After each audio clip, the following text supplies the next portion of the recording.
Hello, we are Team SAR, some assembly required, and one of the most exciting parts of this competition is getting to fly an aerial vehicle, or as you may call it, a drone. Before you can begin, however, there's a lot of safety you have to keep in mind. After all, it's no fun when you lose a finger or two in the process. There's a ton when it comes to safety that may depend on what hardware or software you have, but here's some important parts that you always have to consider regardless of what equipment you might have access to. For one, you never want to fly in inclement weather.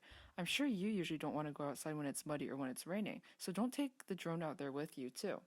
This is the same for colder temperatures, as water may condense on the systems, making it impossible for it to function safely. Set a flight line so people never get too close to the drone. If you're not careful, you can get hurt, so don't get too close. As a rule, you should never fly above people or buildings. Make sure someone always has eyes on the drone. It should always be within visual line of sight. Lastly, you always want to check your software and hardware for any issues. Make sure you have a failsafe setup, your batteries are charged, and no parts are missing or damaged. On your own, you might want to create a checklist to go through both pre-flight and post-flight to make sure you never forget anything. Flying a drone is exciting, especially when you keep safety in mind. Happy flying!